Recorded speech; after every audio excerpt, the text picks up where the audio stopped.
Third test में विराट आएंगे तो वापस कौन जाएगा? क्या डब्ल्यूटीसी पॉइंट्स के अंदर कुछ गड़बड़ है? क्या कंकशन सिर्फ बैट्समैन के लिए होता है, बॉलर्स के लिए नहीं होता? क्या ऋषभ पंत की अप्रोच को बदलना पड़ेगा? ऐसे ही तमाम 5-6 क्वेश्चंस और है, और ये हमारा नेक्स्ट एपिसोड है हैशटैग आस्क एमसीआई का। तो शुरुआत करते हैं इस वीडियो की। मानस, आप क्या कहना चाहेंगे? बहुत दिनों बाद हैशटैग आस्क एमसीआई हो रहा है। कुछ चीजें बहुत दिनों बाद ही हो रही है मेरे हिसाब से। मैंने देखा अजीब ही अजीब हो रहा है। एक तो डिबेट एपिसोड बाद में बना, क्यू एन हाँ। एपिसोड बाद में बन रहे हैं, तो बहुत चीजें बहुत दिनों बाद हो रही है। पर खैर, जो आपका सब्र है उसको भी एंड करते हैं और लेके आया आपका सबसे फेवरेट सेगमेंट, आपका और हमारा क्यू एन ए, जो हम्म। एक लाइव इंटरेक्शन होता है आपका और हमारा। मतलब एक एक तरीके से इंटरेक्शन ही हो गया कि क्या आपकी फीलिंग्स है हाँ। क्रिकेट को लेके, क्या हमारी है। तो उनको जो है वो सारा कवर कवर अप करने की पूरी कोशिश करते हैं।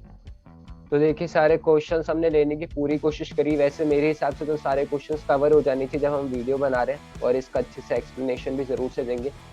सबसे पहला क्वेश्चन यहाँ पे प्रतीक्षा जी का है कि no doubt Rishabh's extra rushing intent is harmful, but what advice would you give to such guy as a cricket analyst? शायद से ऋषभ पंत की अप्रोच के लिए पूछोगे। टेस्ट रेट के अंदर जिस तरह से वो लगातार ऐसी बॉलों पे डिसमिसल हो रहे जो T20 ओडीआई वाली, तो मानस आप इसका कैसा आंसर देना चाहेंगे? इनको देख के ना मुझे कुछ प्लेयर्स की याद आती है। हम्म। जैसे कि कुछ डिफेंसिव अप्रोच अपनाने वाले, वहां डिफेंसिव जाने वाले, जिनमें नाम आता है राहुल द्रविड़ का।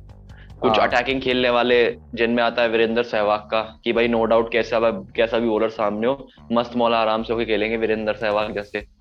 बीच में जो कुछ संभल के प्लेयर्स के नाम आते हैं, उनमें आते हैं आपके पास विराट कोहली, आपके पास जैसे केएल राहुल, रोहित शर्मा जैसे खिलाड़ी है अभी टेस्ट क्रिकेट हम्म। में, जो एकदम ना ज्यादा अटैकिंग ना ज्यादा डिफेंसिव, एक मीडियम अप्रोच के साथ करते हैं। तो ऋषभ पंत जो है वो अटैकिंग अप्रोच में आता है, जिसपे वीरेंद्र सहवाग जैसे खिलाड़ी बेस्ड है। जिसमें आपके पास और भी कुछ ऐसे बल्लेबाज जिन्हें हम कह सकते हैं, जैसे बेन स्टोक्स, वो भी कभी कभार ज्यादातर अटैकिंग अप्रोच अपनाते हैं। तो यार वही उन प्लेयर्स में आप उनके साथ पता नहीं कम्पीट क्यों करना चाहते हैं, क्योंकि ऋषभ पंत का जो नेचुरल गेम है वो T20 और वनडे वनडे लेवल का है। ऋषभ पंत को आप टेस्ट में रख इसलिए रहे हैं क्योंकि एक एज अ बैट्समैन के तौर पे आपको उनको चाहिए, एज अ कीपर के तौर पे तो आप कर ही रहे। और रिद्धिमान शाह के बारे में आप कुछ सोचते नहीं कि रिद्धिमान शाह की तो चलो एज एज फैक्टर एक मेजर क्राइसिस बैठ जाता है, उसके अलावा आपको कोई विकेट कीपिंग का ऑप्शन नहीं दिखता, क्योंकि केएल राहुल को आप सोचते हैं कि टेस्ट में क्या कीपिंग करवाएंगे इनसे, ये वनडे और T20 की कीपिंग करने वाला बंदा है। तो देखो, आप केएल का तो ऋषभ पता है। पंत को एज अ कीपर के केएल तौर पर उतार लेते हैं। फिर केएल का ये है क्योंकि केएल फिर उसके बाद ओपनर उनको है। बैटिंग, हाँ तो फिर बैटिंग पे आप उनको भेज देते हैं। फिर हम्म। वही अटैकिंग अप्रोच अपनाने के तौर पे, और ये क्लियर कट अपना विकेट खो देते हैं। और फिर जब अपना डिफेंसिव अप्रोच अपनाना थोड़ा चालू करते हैं, तो फिर कहीं ना कहीं अपनी जो गलतियां हैं वो छाप छोड़ देते हैं उन गलतियों की, और वहीं पे जाके इनकी आउट होने की स्थिति आ जाती है। तो यही आपको थोड़ा कवर अप करना पड़ेगा, राहुल द्रविड़ को थोड़ा, इनको इनके साथ थोड़ी बात करके, एडवाइस। इंटरेक्शंस करके आपको अपना गेम सुधारना पड़ेगा। बस यही जो है टिप्स देना चाहेंगे, इससे ज्यादा नहीं हो सकता। अगला क्वेश्चन प्रतीक्षा जी का ये एक और है कि what is the correct number of matches innings to जज any player performance if he is new और आउट ऑफ फॉर्म? देखिए, मेरे हिसाब से इसके अंदर आपको इनिंग्स और ये सब जज की तो बात सही है, लेकिन जब जो इंसान बैड फॉर्म में हो और जब वो ऐसे सिचुएशन के अंदर रन मारे कि आपके 40 पे 4 विकेट हैं टेस्ट टेस्ट रेट के अंदर, और उसने पूरी जिम्मेदारी लेते हुए अगले पूरी 100 मार दिए, कुछ ऐसी क्रूशियल इनिंग्स खेलती जो टीम के लिए कंट्रीब्यूशन वाली हो जाए, तो वैसे इनिंग्स होती है ना, वो क्या है कि जिंदगी बदल देती है एक इंसान की, एक प्लेयर की। एज अ प्लेयर उसकी मतलब एक तरह से वो पूरी सिचुएशन ही बदल जाएगी, और वो उसको अगले मैचेस खेलने को ही चांस मिलेगा। तो जज करने के लिए तो 3-4 मैचेस के अंदर लगातार कंसिस्टेंटली परफॉर्म करते रहेंगे, तो वो तो एक नंबर वन होता ही है। दूसरा, मेरा जो पर्सनल ओपिनियन होता है वो ये होता है कि जो क्रूशियल इनिंग्स होती है ना, उसके अंदर अगर आप परफॉर्म करोगे तो कब नहीं करोगे, अगर आप उसमें परफॉर्म करोगे तो आपकी जगह हमेशा पक्की रहेगी। और ये मैं एक आप एग्जांपल दूंगा, 2019 के अंदर एशेज में मार्नस लाबुशेन आए थे और कंसिस्टेंटली परफॉर्म कर रहे थे, और अब आप देख सकते हैं कि मार्नस लाबुशेन इनकी फिक्स्ड प्लेइंग 11 के अंदर रहते ही रहते हैं। तो ये मुझे मार्नस लग रहा है। लाबुशेन एक मिसाल बन चुका है टेस्ट क्रिकेट में। हाँ। मैं कहूँ इस चीज को कि सबसे कंसिस्टेंट बल्लेबाजों में जब बात होती है ना, तो मार्नस लाबुशेन 2019 के बाद सबसे सूची में, उस नंबर 1 सूची पे आते हैं। और इनफैक्ट आए आप भी वो देखिए किस कैसे थे? किस तरीके का एवरेज है मार्नस लाबुशेन का, हाँ। मतलब खतरनाक ही। जिस तरीके से गेम इंप्रूव करना करा है, तो यार स्टीव स्मिथ को ही पीछे छोड़ दिया इन्होंने 2019 के बाद। तो हाँ। एक कंपटीशन चलता रहता है स्मिथ और उनके और बीच वो में। और वो आए भी कैसे थे कि स्मिथ इंजर्ड हुए थे जब वो आए थे, मतलब उनके कंकशन हुआ था, तो उसका भी क्वेश्चन पूछा किसी ने, उसका भी आंसर देंगे। तपरा गेमिंग कह रहे हैं, अच्छा तानपुरा गेमिंग, शायद से मैं आपका सही से प्रोनाउंसिएशन कर रहा हूँ, तो आर यू ह्यूमन? सॉरी भाई यार, मैं एलियन हूँ, मैं मार्स से आया हूँ, तो मैं इंसान नहीं हूँ, मैं एलियन हूँ। मानस, आप बताइए। नहीं भाई, हम भी यार मार्स से उठ के आए, सॉरी भाई। हम मार्स से उठ के आए, एलियन है भाई इसे लाइव भाई। करना कैसे कैसे आपसे। सवाल पूछते हो यार, मतलब यार क्या है ये, पूरे क्रिकेट की वाट लगा के बैठे हो यार तुम लोग। ये एक बहुत अच्छा क्वेश्चन पूछा है इन्होंने, प्रतीक्षा मैम ने, कि in case of concussion substitute, the substitute is allowed to take a part in all the three aspects of the game, but if a bowler in a test match suffers a hamstring and if he isn't able to continue the game, why can't be substituted by a complete bowler who can bowl? Why only head injuries can be replaced by a player? देखिए इसके तीन answer है जो मुझे पता है। सबसे पहला तो आपके कंकशन सब्स्टिट्यूट का जो रूल लगा था ना, ये सिर्फ कंकशन का रूल है जो आपके सिर पे जब बॉल लगती है। और इसका एग्जांपल आपको 2019 के एशेज में मिला था कि स्टीव स्मिथ के सिर पे बॉल लगी थी, सिर पे चोट लगी थी हेड पे, मतलब इस पूरी गर्दन वाले एरिया पे, यहाँ से लेके सिर तक उनके चोट लगी थी, जोफ्रा आर्चर ने मारी थी, तो उनको कंकशन का रिप्लेसमेंट मार्नस लाबुशेन आए थे उनकी जगह। बैट्समैन भी और ये बॉलर में भी होता है। अगर मैं आपको बताऊं तो अगर आप थोड़ा सा पीछे जाएंगे, 2020 में एक मैच हुआ था इंडिया वर्सेज ऑस्ट्रेलिया का, रविंद्र जडेजा बैटिंग कर रहे थे, मिचेल स्टार्क बॉलिंग कर रहे थे, और रविंद्र जडेजा बैटिंग कर रहे थे तो मिचेल स्टार्क ने उनके सिर पे बॉल मारी थी और उनके हेड पे लगी। तो इसका मतलब कंकशन सब्स्टिट्यूट के रूल के अंदर है कि जिस भी बॉलर या बैट्समैन के हेड पे अगर बॉल लगेगी तो वो रिप्लेस हो जाएगा। और मैं उसकी फोटो भी यहाँ पे लेके आऊँ, बीसीसीआई का ऑफिशियल ट्वीट भी था, तो मैं वो भी आपके साथ शेयर करना चाहूंगा अगर आपको यहाँ पे दिख रहा होगा तो। मानस आपको दिख रहा है, Ravindra Jadeja was hit on his helmet in the final over of the first innings of first T20. Yuzvendra Chahal will take the field in the second innings as a concussion substitute. ये बॉलर का ही कंकशन हुआ है, रविंद्र जडेजा बॉलर है और ये batting कर रहे थे, इनके सिर पे बॉल लगी थी, तो कंकशन का रिप्लेसमेंट चहल हुए। और उनको ये बोला कि चहल की अब वो बॉलिंग भी डाल सकते हैं और बैटिंग भी कर सकते हैं, मतलब पूरा रिप्लेसमेंट हो गया। तो एक तरह से बॉलर का भी रिप्लेसमेंट होता है। बहुत लोगों को नहीं पता होगा, लेकिन मैंने जब इसको ध्यान से रिसर्च करी और ध्यान से पढ़ा तो ये हुआ था। और ये आपको डेट भी देखिए कि 4 दिसंबर 2020। नहीं भाई, पहले देखो, पहले सिस्टम नहीं था, पर अब देखो आईसीसी के नए रूल्स के अकॉर्डिंग ये है कि भाई अगर कोई बॉलर इंजर्ड हो तो उसके तौर पे एक जो परफेक्ट उसका एक रिप्लेसमेंट बैठ सकता है ना, वही उठ के आएगा। ऐसी बात नहीं है अभी कोई बॉलर इंजर्ड हो गया, मैं तो भाई मेरे 9 विकेट हो गए, मैं तो एक मेरा बॉलर खेल रहा है, मैं तो किसी कंकशन हो गया उसके, मैं जानबूझ के उसके कंकशन करवा दूं फिर तो, कि भाई तू जानबूझ के लगवा ले तेरे, फिर दूसरे पे आएगा तो दूसरा कोई बैट्समैन आके मार के जिता ले जाएगा। वो तो ऐसे थोड़ी होती है ये चीज। तो ये कहीं ना कहीं इसमें आप ऑल्टरनेट नियम आए, वो किए हैं, इसमें रिवाइज किए गए हैं इन पूरे रूल्स को। तो मिचेल स्टार्क ने उनके मारी। तो कंकशन वैसे बैटिंग करते वक्त ही होता है, बॉलिंग करते वक्त तो आई थिंक होगा नहीं, सिर पे कैसे लगेगी बॉलिंग करते वक्त। तो जब कोई बॉलर बैटिंग कर रहा है और उसके कंकशन हुआ तो उसको रिप्लेसमेंट जरूर से मिलेगा। और उस वक्त मैच रेफरी डेविड इन्होंने देखो क्या है कि इन्होंने कहा है कि हैमस्ट्रिंग्स में ऐसे क्यों नहीं कर सकती कि अगर एक बॉलर बॉलिंग कर रहा है उसको हैमस्ट्रिंग्स आ गई तो फिर देखो ये इसका एक रीजन हो सकता है। देखो मेन जो मुझे ऐसा लगता है कि हैमस्ट्रिंग्स मेरे हिसाब से एक टेम्पररी इंजरी है, आप 3-4 ओवर्स बाहर बैठ के वो सही की जा सकती है। और कंकशन जो यार एक मेजर मुझे ऐसा लगता है जो एक है, और आईसीसी भी कहीं ना कहीं इस चीज को जो कहती है कि कंकशन एक बहुत बड़ी वो चीज है, और लेकिन हैमस्ट्रिंग्स तो 3-4 ओवर बाद सही हो सकती है ना, तो फिर मैं पूरा ही रिप्लेस कैसे करूं। हाँ, ये कंकशन रूल लागू ही उससे हुआ था, फिलिप ह्यूग्स की जब डेथ हो गई थी, उनके सिर पे बॉल लगी थी जब, उसके बाद से तो कंकशन रूल इसलिए रखा गया कि आपके सिर पे बॉल लगेगी तो वो उसको खेलना नहीं पड़ेगा, अगर रिप्लेस हो जाएगा। तो देखिए हैमस्ट्रिंग का तो अभी तक ऐसा आईसीसी ने कोई रूल रखा नहीं है। हैमस्ट्रिंग वाले का रूल तो ये कि कोई नया बॉलर नहीं आएगा टेस्ट मैचेस के अंदर। आपका जो नॉर्मल जो जैसे अभी सिराज इंजर्ड हुए थे तो फिर शार्दुल ने उनको ओवर कवर कर दिया था, तो इसके अंदर नहीं, क्योंकि जैसे मानस ने कहा टेम्पररी इंजरी है। कंकशन वाली इंजरी बहुत सीरियस होती है कि आपके सिर पे लगती है वो। और कंकशन का अगर आप मेरे से पूछ रहे कि कोई बॉलर रिप्लेस नहीं हुआ, ऐसा सब्स्टिट्यूट नहीं हुआ, तो वो हुआ है T20 के अंदर हुआ है। टेस्ट में अभी तक ऐसा कुछ मौका पड़ा नहीं, और ऐसा हुआ होगा तो शायद से मुझे याद नहीं आ रहा, लेकिन T20 में जरूर से 2020 के अंदर हुआ था। जडेजा के सिर पे बॉल लगी थी, अब चहल को फिर कंकशन रिप्लेसमेंट के लिए लाया गया था। 4 विकेट भी उन्होंने लिए थे ऑस्ट्रेलिया के खिलाफ, और बैटिंग भी वो कर सकते हैं, फिर वो बैटिंग भी कर सकते हैं, बॉलिंग भी कर सकते हैं, पूरा रिप्लेसमेंट हो गया था वो। तो ये हुआ है। बहुत अच्छा क्वेश्चन था वैसे इनका।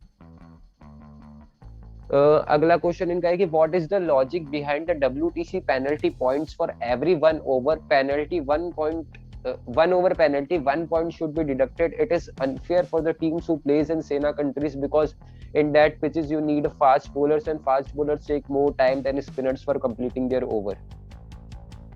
मानस इस पे आप क्या कहना चाहेंगे? क्वेश्चन बहुत अच्छा है, बहुत अच्छा क्वेश्चन लाया। मुझे काफी अच्छी होती है, मुझे काफी खुशी होती है कि जब ये लेके आते हैं ऐसे क्वेश्चंस। पर ये जो है ओवर के हिसाब से जो डिडक्शन होता है इनका कि ये, लेकिन ये देखो इसका है ना, देखो एक जो प्रैक्टिकल आंसर कहीं ना कहीं आईसीसी भी ये देता है कि चीजें ये है, आप है ना जो कुछ ऐसी जगह होती है जो एक फिक्स टाइम में कवर अप करना चाहते हैं, ये नहीं है कि अब ऐसी बात नहीं कि फास्ट बॉलर है, वो अगर फास्ट बॉलर है तो वो पूरे ही मतलब 12 ओवर कम कराया गया, 10 ओवर कम होंगे उस पूरे डे में, ऐसी बात नहीं है। एक 2-3 ओवर का ही मेरे हिसाब से फासला आएगा, 2-3 ओवर का ही फासला आ सकता है, इस मुझे ऐसा लगता है। ऐसा नहीं कि बड़े मार्जिन का फासला आ जाएगा कि अगर एक फास्ट बॉलर जो सेना कंट्रीज में उससे कम ओवर फेंके जाएंगे और पूरे दिन में आपके पास कुछ 78-79 ओवर्स ही होंगे, ऐसा नहीं है। 2-3 ओवर्स का फासला आता है जो कि चलता है। और लंच तक हम ये देखते हैं कि साउथ अफ्रीका में से मैंने चीज देखी कि 28 ओवर्स 26 ओवर्स ऐसे करवाए जाते हैं, तो उसके ऊपर बाद में कोई पेनल्टी अप्लाई नहीं की जाती, क्योंकि वो भी उस चीज को समझते हैं कि इधर जो पेस कंडीशंस कैसी, इसकी वेदर कंडीशंस कैसी, तो उसको डिटरमाइन करके ही इसको जज किया जाता है ऐसी चीजों को। तो मुझे ये चीज जो ऐसी लगती है कि हर बार पेनल्टी नहीं दी जाती इस केस में, और ऐसा भी नहीं है कि बड़ा मार्जिन आ जाता है फास्ट बॉलर्स और स्पिनर्स के बीच में। तो ऐसा नहीं है कि 2-3 ओवर्स का ही रहेगा मार्जिन, वो ओके है, लेकिन ऐसी बात नहीं है कि 10-12 ओवर्स का मार्जिन आ जाएगा फास्ट बॉलर्स के उसमें। नहीं देखो, इसके अंदर उन्होंने पहले क्या कि पॉइंट चेंज करे थे WTC के अंदर। ये मेन इसलिए करा था कि पहले इन्होंने रखा था कि फाइन मिलेगा कैप्टन को, और अगर उनको 2 मैच में लगातार फाइन मिल जाता है तो तीसरे मैच में कैप्टन को खेलने का चांस नहीं मिलेगा, ऐसा कुछ रूल था इनका। तो पहले क्या है कि कैप्टन को फाइन लगाने वाला रूल था अगर आप स्लो ओवर रेट करते तो। और ये स्लो ओवर रेट की पेनल्टी पता है क्यों रखते हैं? क्योंकि भाई आपका कोई भी बैट्समैन है, वो केला खाने में टाइम वेस्ट करेगा, कभी कोई टॉयलेट जाने में करेगा, कभी कोई मूंगफली खा रहा है वो कर रहा है, तो टाइम वेस्ट वो करेगा टेस्ट मैच के अंदर। तो वो टाइम उतना वेस्ट करना नहीं आपको। पूरे शाम अगर इंडियन टाइम में तो आपको 4:30-5 बजे तक पूरा खत्म करना है मैच, और पूरे 90 के 90 ओवर आपको जितने भी ओवर है वो आपको पूरे कवर करना है, तो वो पूरा करना पड़ेगा। इस वजह से स्लो ओवर के रेट पे आपके पेनल्टी लगाते हैं। तो पहले तो ये थे कि फाइन भरना पड़ता था, अगर स्लो ओवर रेट होती तो आपके पहले फाइन भरने का था कैप्टन को। लेकिन अब ये एक पॉइंट इसलिए काटने का कर दिया कि थोड़ी सी स्ट्रिक्टनेस आईसीसी भी ला रहा है कि सामने से खुद ही ये लोग टाइम वेस्ट करना कम करे। आपको ड्रिंक्स ब्रेक मिलता है टेस्ट मैच के अंदर, वो उसके अंदर टाइमर आपके स्टॉप हो जाता है, उसके अंदर कोई आपके टाइम नहीं होता कि आप इतना टाइम ले सकते हो। फिक्स वो होता है 15-20 मिनट का जो ड्रिंक्स ब्रेक और वो सब होता है, वो आपको जरूरी होता है और वो टाइमर स्टॉप हो जाता है उस वक्त। लेकिन उसके बाद में कोई फिजूल के जो टाइम वेस्ट होते हैं कि यार बैट चेंज करना है, केला खाना है, वो करना है, तो ये रिड्यूस हो सके और टाइम से गेम कंप्लीट हो सके, ओवर्स हो सके। और आपका पॉइंट अच्छा है कि फास्ट बॉलर्स को ज्यादा टाइम लगता है, लेकिन ये एक अच्छे से टफ कंपटीशन होगा सामने वाली टीम के लिए कि भाई मुझे कैसे मेंटेन करना है स्लो ओवर रेट और फास्ट बॉलर्स के साथ। और एक स्पिनर तो हमेशा खिलाती है, और मैं आपको रीजन बताऊं, राहुल द्रविड़ ने अश्विन को इसलिए खिलाया था। अश्विन के विकेट्स इतने आ नहीं रहे थे साउथ अफ्रीका के अंदर, उनको ड्रॉप करते, उमेश यादव को लाते तो स्लो ओवर रेट की पेनल्टी अपन को ही मिलती। लेकिन अश्विन को इसलिए रखा गया क्योंकि वो स्पिनर है, तो क्या कि आपके जल्दी ओवर्स निकाल देंगे वो। तो अभी भी आप देखेंगे तो शायद से आपको अश्विन और हनुमा विहारी में से कोई एक तो देखेगा, एक स्पिनर जरूर से होगा इंडियन टीम के अंदर, तो ये रखते हैं। और ये मेन मुझे तभी तो देखो, तभी तभी तो एक चीज है है। कि केशव महाराज को ड्रॉप साउथ अफ्रीका ने हाँ नहीं किया। साउथ अफ्रीका ने ड्रॉप केशव महाराज को इसलिए तो नहीं किया क्योंकि वो हाँ भी उस कंडीशन से है। और जो अगर वो कुछ टाइम से होता है ना, तो स्पिनर्स जो टाइम गवाया है पेसर्स ने, तो उसको कॉम्पेंसेट कर देते हैं वहां पे जाके। तो वो थोड़ा तेजी से मतलब बॉलिंग करने लग जाते, थोड़ा कम टाइम लेते हैं ओवर खत्म करने में, तो अपने आप ये चीजें मैनेज हो जाती है। मैं तो इस चीज का मानता हूँ। और कुछ ऐसा भी अगर कुछ बाय मिसफॉर्चूनेट अनफॉर्चुनेटली अगर कुछ ऐसा होता भी है ना, तो फिर वो कैप्टन के उस पे है, कैप्टन के खाते में जाएगा, डेबिट हो जाएगा उधर से। ये स्लो ओवर रेट का जो पहले पेनल्टी का था, तो क्या है कि पेनल्टी के अंदर प्लेयर सीरियसली लेते नहीं थे कि हाँ भाई 20% कट रहा है, फीस में से कटने दो, क्योंकि पैसा सबके पास है। तो जो 1 पॉइंट वाला चक्कर है ना, बहुत ही स्ट्रिक्ट डिसीजन आईसीसी ने लिया, और मुझे लग रहा है एक तरह से फेयर डिसीजन है कि सामने वाली टीम को भी और जो इंडियन टीम है उसको भी सोचना पड़ेगा कि जल्दी से ओवर्स कंप्लीट करने हैं। तो एक तरह से टफ डिसीजन लिया तो है, लेकिन ये बहुत सही डिसीजन है कि आपका टाइम वेस्ट ज्यादा नहीं होगा इससे। नेक्स्ट क्वेश्चन की तरफ चलते हैं। शाम ने क्वेश्चन पूछा है कि what should be India's playing 11 in the first ODI. यार ओडीआई की 11 बताना तो बहुत जल्दी हो जाएगा वैसे, अभी ओडीआई की 11 हम लेके मैच। आएंगे, जल्दी लेके आएंगे, प्रीव्यूज इसके लेके आएंगे। अभी ओडीआई के 11 को अभी डिस्क्लोज नहीं कर सकते। इसकी प्रीव्यूज एक अलग से लेके आएंगे 15 या 16-17 के आसपास हम इसको जरूर से लेके आएंगे, मेरे बर्थडे के दिन आएंगे 17 को। हाँ तो सार्थ का एक क्वेश्चन ले लेते हैं। ऋतुराज और बोथ आर इन स्क्वाड। हाँ भाई ऋतुराज और धवन स्क्वाड के अंदर है। जो आपका क्वेश्चन है बिल्कुल वैलिड है, इसको क्वेश्चन को हम जरूर से रखेंगे, और जब 17-18 जब भी हम वो लेके आएंगे तो आपके क्वेश्चन को दिखाते हुए वो हम लेंगे। तो इसको मैंने स्क्रीनशॉट ले रखा है। सार्थ पूछ रहे हैं कि what do you think about Pakistan former captain Sarfaraz, can he make comeback in the team, his average is better than Rizwan. अपन बोल सकते हैं कि रिजवान तो सरफराज अहमद बेटर होगा भाई। तुम वो ओवरऑल कंपैरिजन की बात हो रही है, रिजवान अभी नए जो हैं, एक तरीके से इन्होंने नई शुरुआत की है मोहम्मद रिजवान ने। मुझे पता है पहले से खेल रहे हैं ये, लेकिन इन्होंने शुरुआत जो एक नई नींव रखी इन्होंने यहाँ इनका पे केएल आके। राहुल की तरह अब तुम राइज बोल हुआ रहे है। हो सरफराज अहमद को कमबैक करवा दो, भाई तुम्हारे T20 स्क्वाड में थे मुझे पता है, लेकिन इस चीज को, और कई हद तक सरफराज अहमद एक कीपर भी बढ़िया है, पर हाँ, आप जानते किस तरीके बैट्समैन ही। का रिजवान ने छाप छोड़ी पूरी पाकिस्तान क्रिकेट पे। ये आपकी बात सही कि रिजवान की ओडीआई एवरेज कम है, ओडीआई के अंदर अब सरफराज को खिला सकते हैं, लॉन्गर फॉर्मेट है तो उसके अंदर वो सरवाइव कर जाएंगे। T20 के अंदर थोड़ा सा मुश्किल होता है सरफराज को खेलना। और पता है सरफराज का ये था कि 2017 की चैंपियंस ट्रॉफी के अंदर बहुत अच्छे प्लेयर थे, कैप्टेंसी के अंदर जिताया भी था पाकिस्तान को चैंपियंस ट्रॉफी में।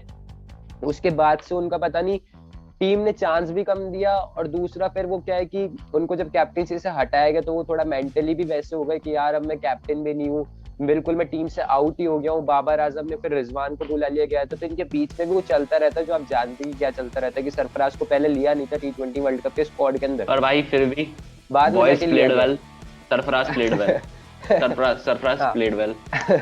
और अगला क्वेश्चन यहाँ पे मेलोडी इतनी चॉकलेटी क्यों है भाई, उसके अंदर चॉकलेट है इसलिए चॉकलेट ही है। प्रियंका शर्मा का क्वेश्चन है, डू यू लाइक विराट और नॉट? भाई ऑब्वियसली यार इंडियन क्रिकेट टीम के फैन है, और हाँ फैन है हाँ जिससे तो विराट को लाइक तो करेंगे ही भाई। Do you think the way BCCI removed Virat of his captaincy was right? यार ये पता है भाई इसके अंदर सुनो, पूरा एक बड़ा एक एक डिस्कशन हो चीज जाएगा। एक चीज क्लियर कर दे, एक चीज क्लियर कर दे भाई, किसने वो छोड़ी है या उस मैटर पे अभी तक कोई क्लैरिफिकेशंस नहीं है। हमने आपको पहले भी यही बोला था कि अकेले विराट की गलती है ये भी पॉसिबल नहीं है, देखो ये भी चीज पॉसिबल नहीं है, और अकेली और पूरी बीसीसीआई की गलती है ये चीज भी पॉसिबल नहीं है, तो दोनों में अभी तक कोई क्लैरिफिकेशंस नहीं है। तो अभी हमने जैसा पहले बता दिया था, उसके बाद भी हम खुद ही इस बारे में क्लियर नहीं है, तो हम इसका जवाब नहीं दे सकते अभी। और इसके अंदर यार मैंने ना मैंने और मानस ने एक अलग से वीडियो बना रखी, 2 वीडियो बनाई है इसके ऊपर। एक वीडियो बनाई थी जब सौरव गांगुली का बयान आया था जब, और एक वीडियो बनाई थी जब चेतन शर्मा ने बयान दिया था और विराट कोहली, और फिर हमने तीनों का एलॉबरेट करके पूरा अच्छे से करा था। तो वो 2 वीडियो आप जरूर से देखना, प्लेलिस्ट के अंदर भी दिख जाएगी आपको, डिबेट वाले सेक्शन में, या फिर कोई आप एक बार चेक कर लेना, प्लेलिस्ट के अंदर भी आपको दिखी जाएगी, वो मैंने डाल रखी है। वैसे तो उसके अंदर आपके पूरा अच्छे से समझ पाओगे क्या मामला हुआ था। और अगर विराट की बात है तो आज 3:30 बजे विराट कोहली प्रेस कॉन्फ्रेंस के अंदर आ रहे हैं, बहुत ही बड़ी अपडेट मेरे पास अभी अभी निकल गई, मैं वीडियो बना रहा हूँ जब अभी 2 बज रहे हैं आसपास, तो 2 बजे के आसपास अभी ये अपडेट आई कि विराट कोहली प्रेस कॉन्फ्रेंस के अंदर आएंगे, तो चीजें क्लियर हो सकती है। अगर विराट कोहली कुछ बोलते सौरव गांगुली इनके खिलाफ, तो वीडियो हम जरूर से डाल देंगे, शॉर्ट्स डालेंगे, या फिर कोई बड़ा मामला होगा तो बड़ा डाल देंगे, या फिर कम्युनिटी टैब के अंदर डाल देंगे अगर कोई छोटा मोटा मामला होता है, अगर ऐसे कुछ क्वेश्चंस नहीं पूछते। लेकिन कंट्रोवर्सी वाली चीज होती तो वीडियो जरूर से डाल देंगे। 3:30 बजे उनकी प्रेस कॉन्फ्रेंस है। उद्भव का क्वेश्चन है कि India is playing 11 for third test, Manas इसके अंदर बनाया गया? बना देते हैं, इस पे ही बना देते इसके हैं। अंदर ही बना देते हैं, फिर कल वैसे भी टेस्ट मैच। सुनो भाई देखो, इस बार मेरे हिसाब से किसको मिस आउट करना पड़ेगा, चेतेश्वर पुजारा और Ajinkya Rahane back in form है, तो आप किसको बाहर निकालेंगे वो भी सोचने वाली बात है। मुझे लग रहा है अब डेफिनेटली हनुमा विहारी बाहर जाएंगे, अगर परफॉर्मेंस नहीं आया तो हनुमा विहारी बाहर जाएंगे इसमें। तो आज मैंने पेपर में ये भी पढ़ा था कि उमेश यादव और ईशांत शर्मा के बारे में सोच भी रही है टीम, तो अब वो किसकी जगह आते हैं, तो मेरे हिसाब से शायद मोहम्मद सिराज को अब कोई रिप्लेस करेगा कोई, क्योंकि सिराज इंजर्ड है। तो मोहम्मद सिराज को रिप्लेस करेंगे ये, तो मेरे हिसाब से इसमें ईशांत शर्मा इस बार बाजी मारेंगे। हाँ, ईशांत शर्मा के ज्यादा चांस है, मैंने अभी रिपोर्ट। हाँ, तो आप पूरी प्लेइंग 11 इस अंदाजे से लगा सकते हैं कि केएल राहुल, मयंक अग्रवाल, फिर चेतेश्वर पुजारा, विराट कोहली, अजिंक्य रहाणे, ऋषभ पंत हो सकते नहीं है रिप्लेस, हमारे पास कोई ऑप्शन नहीं, खिलाना पड़ेगा इनको, प्लीज थोड़ा गेम इंप्रूव करे तो बेहतर होगा। फिर रविचंद्रन अश्विन है आपके पास फिर चारों पेसर्स जो है, शार्दुल ठाकुर ने काफी अच्छी परफॉर्मेंस की थी, टीम उनको बाहर निकालने का कुछ सोचेगा नहीं, जरिया जो है वैसे ही चलने देंगे। मोहम्मद शमी अच्छी परफॉर्मेंस दे रहे हैं, कोई दिक्कत नहीं, पिछले मैच में थोड़ी बहुत कुटाई हुई तो उसका भी भरपाई कर देंगे। थर्ड टेस्ट मैच में जसप्रीत बुमराह फॉर्म में है, आप एक जो है जिसको विकेट नहीं मिला मोहम्मद सिराज की तरफ आप रुक करके देखिए, और उनकी जगह अब आप ईशांत शर्मा को लाइए, मेरी तो यही प्लेइंग 11 होगी। हाँ यार टाइम भी चेंज हुआ है कि 3 बजे होगी प्रेस कॉन्फ्रेंस, विराट कोहली ने कहा था, बहुत ही बड़ी अपडेट है कि विराट कोहली प्रेस को फेस करने वाले और उनके सामने कंट्रोवर्सीज मीडिया जरूर से रखेगा, तो उसकी वीडियो हम अलग से जरूर से लेके आएंगे। तो प्लेइंग 11 हमने आपको बताई दी है। मुझे ऐसा लग रहा है कि जो पर्सनल ओपिनियन है वो तो ये कि रहाणे पुजारा में से किसी एक को हटाओ, आपको आगे मूव ऑन करना पड़ेगा। हनुमा विहारी ने आपको सेकंड इनिंग्स के अंदर 40s के अंदर जो उनका कंट्रीब्यूशन था वो बहुत अच्छा था, जब जाके आपके 240 बने थे। पर जो मुझे टीम की टैक्टिक्स देख के लग रहा है वो हनुमा विहारी बाहर जाएंगे, वो बली का बकरा बनेंगे और विराट कोहली वापस आएंगे और सिराज की जगह ईशांत शर्मा आपको देखने को मिल सकते। What can be India's best मैं एक 11 भाई, चेंज ये और तो चाहता हूँ कि अगर चेतेश्वर पुजारा को रेस्ट देके अगर आप एक बार श्रेयस अय्यर को करें, क्योंकि अजिंक्य रहाणे को रेस्ट देके श्रेयस अय्यर को ट्राई किया था ना एक बार जब हाँ न्यूजीलैंड हाँ सीरीज हाँ में। हाँ। तो मैं चाहता हूँ वो पैटर्न जो है वो थोड़ा चेंज हुए और इस बार श्रेयस अय्यर चेतेश्वर पुजारा की जगह खेले, और फिर फिर मैं विराट कोहली चाहूँ फर्स्ट नहीं, डाउन और फिर फिर मैं चाहूंगा यहाँ पे श्रेयस नंबर अय्यर। 3 पे है ना, हनुमा विहारी को खिला दो नंबर 3। उनका जो हाँ ये मुझे लग चीज रहा भी है ठीक है। वो कॉपी मुझे हनुमा विहारी की पुजारा जैसे जिम्मेदारी लगती है, थोड़े वैसे डिफेंसिव वाले बैट्समैन है, तो नंबर 3 पे उनको खिला दो और नंबर 6 पे श्रेयस अय्यर को खिला दो। फिर मैं देखना चाहूंगा किस तरह से खेलते हैं। Who will go out when Virat comes in third test, इसका भी हमने आपको थोड़ी देर पहले बताया, मुझे ऐसा लग रहा है हनुमा विहारी जाएंगे और टीम मैनेजमेंट की सोच यही होगी। अगला क्वेश्चन यहाँ पे प्रतिमा का है, प्रतिमा साहू जी का, कि when Kohli comes in for the third test who will go out. भाई ये क्वेश्चन सबके बता दिमाग दिया में है। ही क्या। Pujara and Rahane performed well in the last innings, well probably Vihari will be out but he played too well in that innings, without him team couldn't have reached। हाँ ये बात आपकी बिल्कुल सही कि विहारी के कंट्रीब्यूशन से टीम 240 तक बना पाई थी। पर मुझे ऐसा लग रहा है टीम ने ये सोचा है कि बिहारी को बाहर करके वो आएंगे, और ये जो सीरीज है ना पूरी पुजारा रहाणे को दी गई है। अगर इस सीरीज के अंदर इनकी लास्ट मैच बजाय अगर परफॉर्मेंस नहीं आती ना, तो आगे के टूर के अंदर आप इन दोनों में से किसी एक का पत्ता साफ होते हुए जरूर से देख सकते हो, दोनों में से कोई एक जरूर से जाएगा अगर परफॉर्मेंस नहीं आई तो। ये पूरी सीरीज इनको दे दी गई है। श्रेयस अय्यर भी आपको शायद ही दिखे अब। सुमदीप दास का एक क्वेश्चन है, अकॉर्डिंग टू यू हार्दिक और Jadeja who is the more efficient to make in the playing 11 of T20? मुझे ऐसा लग रहा है जडेजा, क्योंकि हार्दिक के अभी इंजरी इश्यूज चल रहे हैं, बॉलिंग उनकी हो नहीं रही, और अगर आप कंपेयर कर रहे हो तो हालांकि हार्दिक आपको बैटिंग में ज्यादा कंट्रीब्यूट कर पाएंगे, लेकिन जडेजा का जो पिछले एक दो साल से आप मान के चले, जडेजा का जो राइज हुआ है ना T20 के अंदर, आप CSK के अंदर मान लीजिए इंडिया वर्सेस ऑस्ट्रेलिया का टूर रहा था, उसके अंदर जो परफॉर्मेंस आई थी उसमें मान लीजिए, तो मेरे हिसाब से जडेजा बेस्ट है अभी तक प्लेइंग 11। मतलब वो सारी प्लेइंग 11 ऐसी होगी इंडिया की T20 में जिसमें जडेजा आपको देख सकते हैं, और हार्दिक पांड्या की जगह वेंकटेश अय्यर जो उनका ऑल्टरनेटिव आया है वो आपको जरूर से देख सकते हैं। तो मेरे हिसाब से तो जडेजा है। और by the way you are doing great job, thanks Sumodeep. शायद से मैं आपका नाम गलत तो नहीं दे रहा, आप मुझे कमेंट में जरूर से बताना मैं सही से प्रोनाउंस कर रहा हूँ नहीं। मानस आप क्या कहना चाहेंगे इस पे, जडेजा और हार्दिक पे? जडेजा भाई ऑब्वियसली, रीजन दे तो आपने दे ही दिया है। ये आप बताइए यार, जॉनी बेयरस्टो ने पूछा है according to you who are the top 5 best batters, top 5 best bowlers and top 5 best allrounders? Format भाई आपने लिखा नहीं, लेकिन अगर आप करंटली ऑल फॉर्मेट का पूछ रहे हैं तो विराट कोहली, रोहित शर्मा, केन विलियमसन, 3 तो मेरे हो गए, 2 मानस आप बताइए। केएल राहुल भाई, केएल राहुल का भी नाम दो, पाप लगेगा वरना। 2 नाम और ले लो चलो। मोहम्मद रिजवान और बाबर में से मैं देख रहा हूँ, जिसमें से मैं मोहम्मद रिजवान की तरफ जाना चाहूंगा, जिस तरह से टेस्ट T20 में उनकी परफॉर्मेंस आई है। मोहम्मद रिजवान है, बाबर आजम में से कोई एक मान लीजिए, और एक आप स्टीव स्मिथ, अगर आप ऑल फॉर्मेट की कह रहे हो। Top 5 best bowlers, Bumrah, PAT Cummins, Trent Boult और शाहिन अफरीदी और मिचेल स्टार्क। ये हो गए 5। Shami top 5 best allrounders, Ben Stokes, Ravindra Jadeja, Jimmy Neesham, Rashid Khan और Shakib Al Hasan. Jimmy Neesham test match थोड़ी खेलते हैं भाई, शायद से इन्होंने ऑल फॉर्मेट का पूछा है। इस तो वो मान लीजिए मैक्सवेल भी तो कर ही लेते हैं, बॉलिंग भी बैटिंग भी। अरे मैक्सवेल कौन सा टेस्ट खेलते हैं? वो बात भी, पर इन्होंने पूछा भी, वो अच्छे से क्लैरिफाई भी नहीं करा। ये लास्ट क्वेश्चन अब जेठालाल जी का एक क्वेश्चन है बीसीसीआई हर साल कितना कमाता है?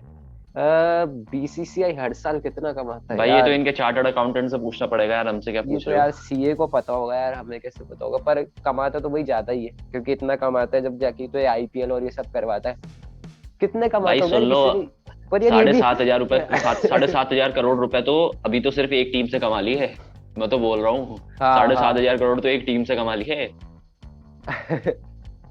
तो भाई ये आईपीएल से इतना तो रिलायंस इंडस्ट्रीज हर साल उनको टैक्स पे करती है जितना इन्होंने कमा लिया।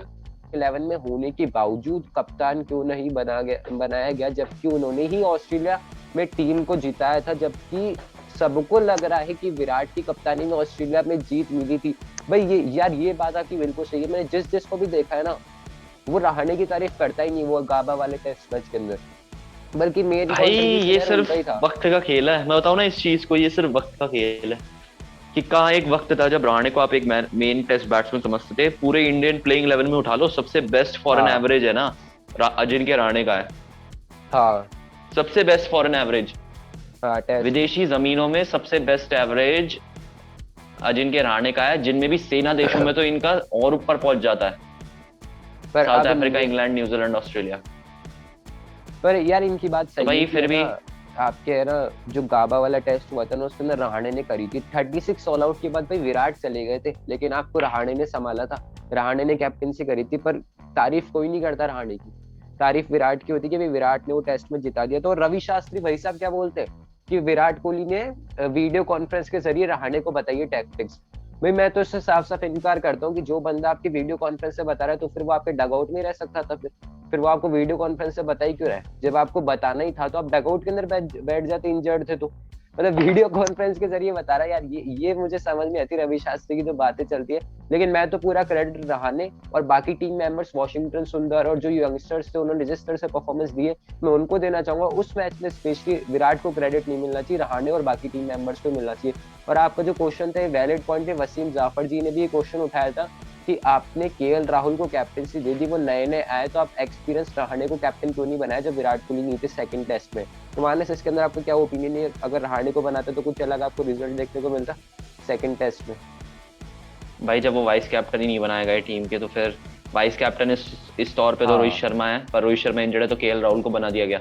लेकिन एक बार एक मौका रहाणे को ही मिलना चाहिए था वाइस कैप्टन के तौर पे, पर फिर भी उनको नहीं दिया गया। तो मैं इस चीज से इनकार करता हूँ जिस तरीके की जो रही है। अगर रोहित शर्मा जब अवेलेबल नहीं थे तो आपको अजिंक्य रहाणे को ही रहने देना चाहिए था उप कप्तान, पर फिर भी इस चीज में गए। तो देख लिया आपने रिजल्ट क्या निकला इसका, तो बस फर्क पड़ता है कहीं ना कहीं चीजों पे। हाँ मैं इससे एग्री करूंगा कि भाई आप रहाणे को बना सकते थे कैप्टन केएल की जगह, केएल को वाइस कैप्टन रहने देते, क्योंकि केएल पहला ही टेस्ट में कैप्टेंसी के अंदर सेना कंट्री के अंदर आपने उनको दे दिया, तो वो भी उनकी भी क्या गलती है यार, वो पहला टेस्ट मैच खेल रहे हार गए, तो उसके अंदर वो हार से इंसान सीखता है। और रहाणे के पास एक्सपीरियंस था, और मैं आपको रहाणे की स्टैट बताऊं तो आज तक एक भी टेस्ट मैच नहीं हारे एज अ कैप्टन। उन्होंने 2 टेस्ट मैच ड्रॉ करवाए और 3 टेस्ट मैच जीता as a captain, 5 test match के अंदर उन्होंने कैप्टनसी करी है, तो एक भी बंदा वो हारा नहीं है टेस्ट मैच, तो आप उसको दे सकते थे। वसीम जाफर जी ने भी ये पॉइंट उठाया था। तो शायद से सारे क्वेश्चन यहाँ पे कंप्लीट हो गए, तो मैं आपसे सहमत हूँ कि रहाणे को बनाना चाहिए था, लेकिन केएल को इसलिए बनाया गया क्योंकि वो फ्यूचर कैप्टन है टेस्ट ऑल फॉर्मेट्स के अंदर, टेस्ट रेट के अंदर भी विराट कोहली के बाद, इसलिए केएल राहुल की तरफ देखा गया। तो मानस यहाँ पे पूरे क्वेश्चंस खत्म होते हैं, बहुत ही शानदार सेगमेंट मुझे लगा। आप कुछ कहना चाहेंगे? नहीं नहीं, बस जो था काफी अच्छा लगा। और मैं जो फेवरेट क्वेश्चन मुझे लगा ना, वो एक जिन्होंने प्रतीक्षा जी ने पूछा था, एक वो पॉइंट्स वाला जो था, और एक और जो आया था वो कंकशन का था, और WTC पॉइंट्स कंकशन वाला, काफी अच्छे क्वेश्चंस लगे मुझे ये दोनों। हाँ तो मैं आपको कुछ नई यूनिक चीज निकल के आई। 3 बजे होगी विराट की प्रेस कॉन्फ्रेंस, अगर कुछ बड़ी बात होती है कंट्रोवर्सी वाली तो उसकी वीडियो हम जरूर से डाल देंगे, आप देख लेना। तो फिलहाल इस वीडियो के चलते हमने सारे क्वेश्चंस का आंसर दे दिया, और अगर कोई आप क्वेश्चन पूछेगा तो हम ट्राई करेंगे अगली वीडियो के अंदर आंसर दे दे, लेकिन अभी तक जितने भी क्वेश्चन है हमने सबके आंसर दे दिए। बहुत बहुत शुक्रिया वीडियो को देखने के लिए। अगर आपको वीडियो अच्छी लगी तो वीडियो को लाइक कर देना, शेयर कर देना, चैनल को सब्सक्राइब कर देना। बहुत बहुत शुक्रिया।